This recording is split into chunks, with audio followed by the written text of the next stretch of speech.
ఆంధ్రప్రదేశ్ అసెంబ్లీలో చంద్రబాబు సంచలన ప్రకటన చేశారు. జగన్ హయాంలో జరిగిన లిక్కర్ స్కామ్ పై సిఐడి విచారణకు ఆదేశించారు. 5 ఏళ్ల కాలంలో అతిపెద్ద స్కామ్ జరిగిందని సిఐడి లేదా సిబిఐతో విచారణ జరిపించాలని బీజేపీ ఎమ్మెల్యే విష్ణుకుమార్ రాజు అసెంబ్లీలో కోరారు. దీనిపై స్పందించిన చంద్రబాబు సిఐడి విచారణకు ఆదేశిస్తున్నట్లుగా ప్రకటించారు. ఏపీలో భయంకరమైన లిక్కర్ స్కామ్ జరిగిందని 5 ఏళ్లలో 1,00,000 కోట్ల నగదు అమ్మకాలు జరిగాయన్నారు. మద్యం విషయంలో లోతైన దర్యాప్తు జరగాల్సి ఉందని చంద్రబాబు స్పష్టం చేశారు. మద్యం విషయంలో శ్వేతపత్రంలో ప్రకటించిన దానికంటే ఎక్కువ నష్టం జరిగిందని Janasena chief deputy CM Pawan Kalyan అన్నారు. 18,000 కోట్లకు పైగా నష్టం జరిగిందని ఆయన తేల్చారు. వేలు లంచం తీసుకున్న సాధారణ ఉద్యోగుల్ని శిక్షించగలుగుతున్నామని, కానీ 1,000 కోట్ల దోపిడీకి పాల్పడుతున్న వారిని మాత్రం శిక్షించలేకపోతున్నామన్నారు.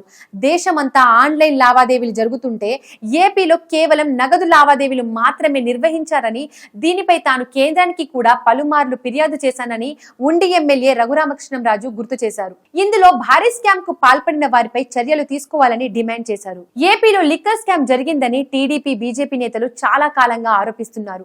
ఏపీలో వైసీపీ అధికారంలోకి వచ్చిన తర్వాత పూర్తి స్థాయిలో మద్యం పాలసీ మార్చేశారు. అన్ని దుకాణాలను ప్రభుత్వం పరిధిలోకి తీసుకువచ్చారు. దేశంలో దొరికే పాపులర్ బ్రాండ్లేమీ ఏపీలో దొరకలేదు.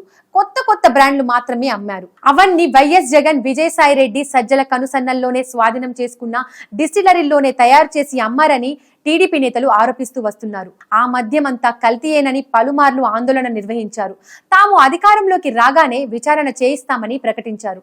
చెప్పినట్లుగానే టీడీపీ అధికారంలోకి వచ్చిన తర్వాత ఎక్సైజ్ పై శ్వేతపత్రం ప్రకటించిన వెంటనే విచారణకు ఆదేశించారు. పెద్ద ఎత్తున అక్రమ నగదు లావాదేవీలు జరిగినట్లుగా గుర్తించినందున వాటి వివరాలతో ఈడీకి కూడా రిఫర్ చేస్తామని చంద్రబాబు ప్రకటించారు. ఈ పరిణామంతోనే ఏపీ రాజకీయాల్లో కీలక మార్పులు చోటు చేసుకునే అవకాశం ఉంది. అంతకు ముందు చంద్రబాబు అసెంబ్లీలో ఎక్సైజ్ పై శ్వేతపత్రం ప్రకటించారు. ఈ సందర్భంగా వైసీపీ ప్రభుత్వంలో ఎక్సైజ్ పాలసీపై జరిగిన అనేక అవకతవకలను వెల్లడించారు.